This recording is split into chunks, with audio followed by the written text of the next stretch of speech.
Today we've got a review of the BLUETTI EB70S. This is a mobile power station and solar generator. This is going to be great for a lot of people, not just a content creator like myself, somebody always on the go with a ton of gadgets that's able to charge them pretty much simultaneously without worrying about having to find power elsewhere.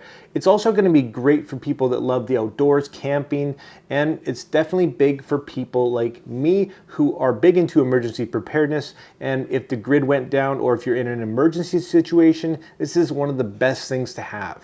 So guys, today we're going to go through and talk about the specs, the build, and of course some real world situations of this generator here to figure out if it's going to be a good fit for you. So basically this thing is a big battery. It's a very safe, stable battery with up to 2,500 cycles, meaning it's going to be around for a while and it's reliable. Its capacity is 716 watt hours with an 800 watt output and a 1400 watt maximum surge. This means that it's going to charge all of your little devices and even some big appliances in a pinch. In terms of the build, it's a great rugged build. It is mostly a plastic or composite construction, and it weighs in at just over 21 pounds, which is completely reasonable if you ask me. Now, everything you need is on the front with an LCD display showing you your input and your output, which is really nice. It's got a nice carrying handle on the top, and overall for me, the build is very good. It comes extremely well packaged with all the cords that you could need, and of course it does support solar charging, so I definitely recommend you pick up one of those to go along with it. BLUETTI also sells those,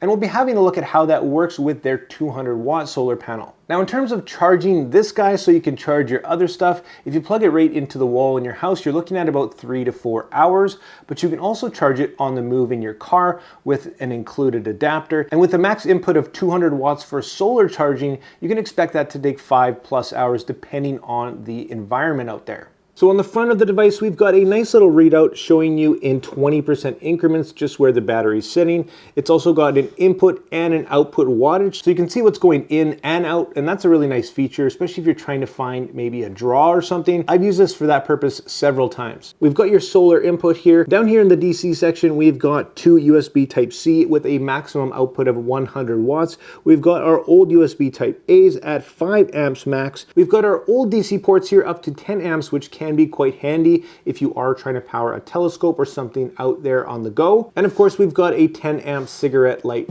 charger over here, which is going to come in handy with a lot of things still in this day and age. Over in our AC section, we've got 4 power outlets capable of a maximum of 800 watts, again with a 1400 watt surge. And that's only going to be for a few seconds, so you really have to be careful what you plug into because you might just go into that surge mode if you're throwing anything over 800 watts for more than a few seconds.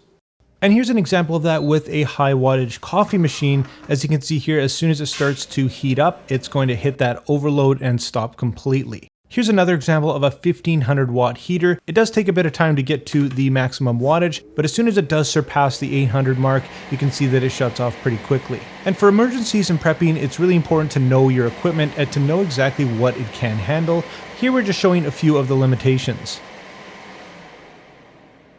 Over here is a great feature. This light is actually very bright, even at its lowest setting here. This is using just 1 watt and could be used for many, many hours, if not days. It's got another brighter setting using 2 watts. You've got an SOS setting here, and in worst case scenarios, you're going to be able to have that on for a very long time.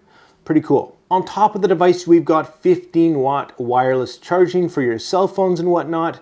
Now this isn't huge in today's standards, but it's definitely a very welcomed feature if you ask me. If you do misplace or break one of your cords, well, that's just really nice to have. Here we are charging several things at once. Using that wireless charger is really convenient, and we can see the output in real time. With this unit, we can charge 12 things simultaneously. And here's some more real-world practical uses. This is a smaller heater, around 400 or 500 watts, and I know this is going to work for this unit. And for emergencies, I like to keep things that I know are going to work, so this is definitely in my emergency pack. This thing works just great. For smaller kitchen appliances like mixers, it works just fine. And remember that all products are not created equal. 2 different mixers that do the same thing could be drastically different in terms of draw, so that's definitely something to keep in mind. I love mobile power stations for things like tools. I think that's really important to have, from charging to using a grinder if need be, and even a shop vac or something. It's really nice to have that option, and in a few instances, it's really saved me. And now let's look at the solar capability of these guys. This is the PV200 at 200 watt solar panel, but they do sell others as well. It's made of great material. Everything feels really good. The technical specs are stamped right on it. You can tell the cables are robust and are really going to hold up. The overall size folded up is about a 22-inch square, which is completely reasonable. And it folds out into 4 panels, so it's actually quite a big solar panel. I think the design is just fantastic with built-in stands. It's easy to set up and take down, and there's a nice big convenient handle for you. Here's a quick look at setting everything up in real time. All you need to do is take out the cords, grab the adapter, plug it in, and then plug that cord into the power station. And just like that, it begins charging. It really is a foolproof system with no experience needed. Now this isn't an overly sunny day with some clouds out there, and as you can see, it does pretty good with an input around 140 watts. So obviously for closer to 200 watts, you're gonna need absolute perfect conditions.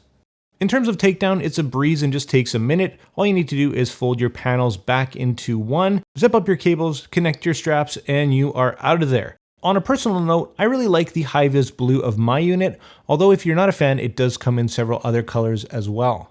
Overall, I'm happy with the performance out of it, and I think the design and overall size, build, and weight are fantastic. Now because the EB70S has a max input rating of 200 watts, I think this is the perfect panel to pair with it. As a whole, definitely an impressive combo. Thanks to BLUETTI for sending me this pair, but as usual, they have no creative input into this video and I wasn't paid to make it.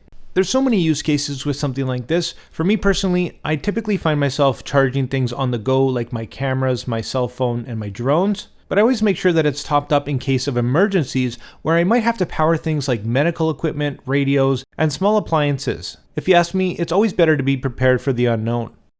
So there you have it, guys. There's my thoughts on the EB70S from BLUETTI. Would I recommend it to you? Absolutely. I think this is a fantastic power station. Again, for people on the go, maybe people that love the outdoors but still want their things to remain charged, and definitely for emergency preparedness. If you did want to pick this guy up, I will drop links down below for you to check out. Thanks so much for watching the video, guys. I really hope you enjoyed it, and we'll see you in the next one.